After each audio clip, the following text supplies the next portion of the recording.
আসসালামু আলাইকুম ভিউয়ার্স, কেমন আছেন সবাই? আলহামদুলিল্লাহ, আল্লাহ তাআলার অশেষ রহমতে ভালো আছি। কাছে দূরে যে যেখান থেকে আমার ভিডিওটি দেখতেছেন, আশা করি সবার কাছে ভালো লাগবে এবং চ্যানেলটি সাবস্ক্রাইব করে দিয়ে সাথে লাইক দিয়ে ভিডিওটি দেখা শুরু করে দিন।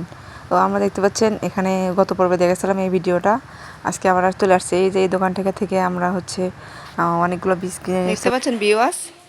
এগুলো হচ্ছে এই যে লাউয়ের বীজ আর হচ্ছে সিমের বীজ। লোকটি বলছিল এগুলো পানিতে ভিজিয়ে রাখার জন্য, তো আমি পানিতে ভিজিয়ে রাখছি। সারা রাত রাখার পরে আমি তুলে এখানে আবার রাখছি। তো এগুলো আমি এখন নিয়ে যাব ওখানে, আমাদের বাগান আছে সেখানে। এগুলো এখন নিয়ে যাব আমাদের বাগানে, ওখানে হচ্ছে খোলা করে রাখা হয়েছে। ওখানে নিয়ে গিয়ে এগুলো হচ্ছে পুঁতে দেব। আমরা আমাদের বাগানে চলে এসেছি। তো আমরা আসো, দরজা খুলে আসো। এই যে দেখেন, আমি এগুলো হচ্ছে ঘাস কাটা হয়ে গেছে। এগুলো এখানে জায়গাটা কত পরিষ্কার দেখা যাচ্ছে। এখন এই যেগুলো বাকি আছে এগুলো কাটলেই হয়ে যাবে। একদিকে যদি কাটি আর দিক দিয়ে বড় হয়ে যায়, এদিক দিয়ে কাটা হয়েছে আগে, এদিক দিয়ে বড় হয়ে গেছে। আবার ওই দিক দিয়ে যদি কাটি দেখবেন এদিক দিয়ে বড় হয়ে গেছে। এটাই নিয়ম আসলে।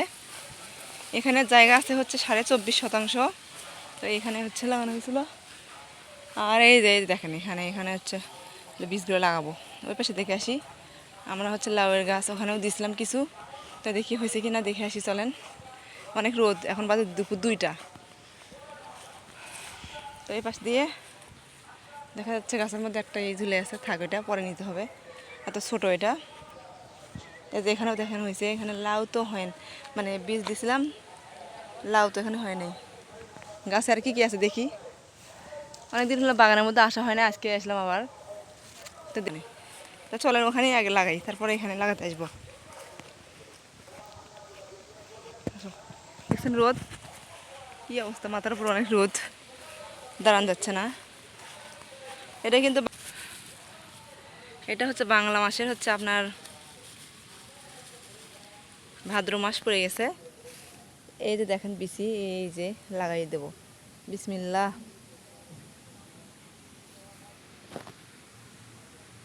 একটু গভীরভাবে দেই। এই যে পলিথিন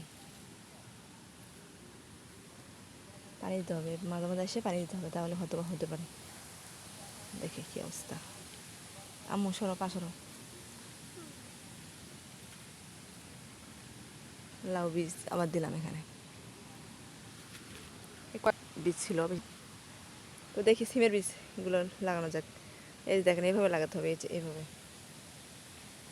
বিসমিল্লাহ।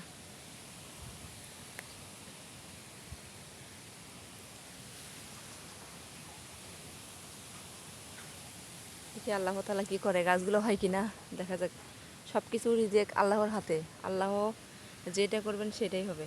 আপনি যত চেষ্টা করেন হবে না সেটা, আল্লাহ যদি না চান। আর যদি আল্লাহ তাআলা চায় তাহলে দেখবেন আপনি অল্পতেই পেয়ে যাবেন সেই জিনিসটা।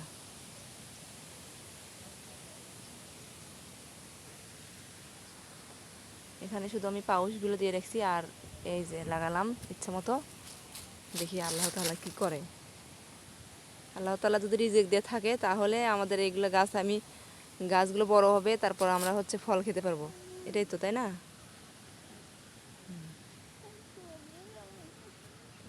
দেখি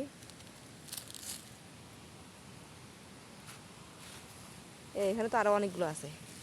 চলে এগুলো ওই পাশে লাগাই দিয়েছি, এগুলো বাদ বাকি ওই পাশে লাগাবো, আসেন।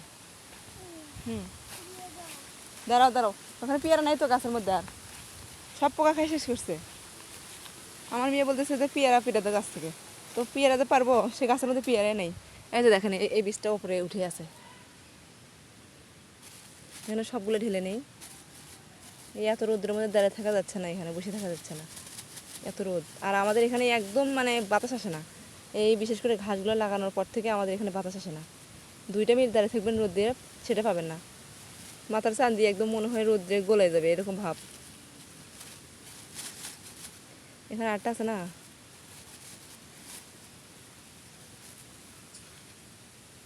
লাগাই দিয়ে দেখি আল্লাহ তাআলা কি করে। সব জায়গায় একই অবস্থা, এখান থেকে শুধু পিঁপড়ে খাই শেষ করে।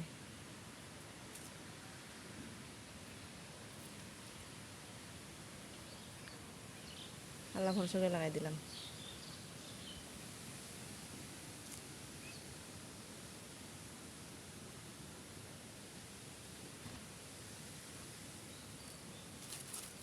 মাশাল্লাহ কাজ শেষ। চলেন আমরা এখন বাড়ির দিকে রওনা হই। এত রোদের মধ্যে থাকা সম্ভব না, অনেক রোদ। আমু চলো বাড়ির দিকে চলে যাই। দেখতে পাচ্ছেন গায়ে দুটো ফড়িং, এই যে ফড়িং দেখেন, এই যে দেখা যাচ্ছে। এটা ধরা কি সম্ভব? আমার মেয়ে বলতে ধরে দাও, তাহলে আমি কীভাবে ধরবো এখন? ওটা কাছে চলে গেলে তো ও দৌড় দিবে। দেখো দুটো এদিকে হয়ে আছে, দেখছো?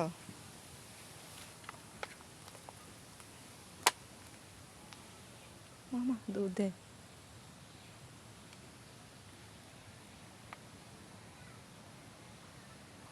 দেখছো দৌড় দিছে। থাকা সামনে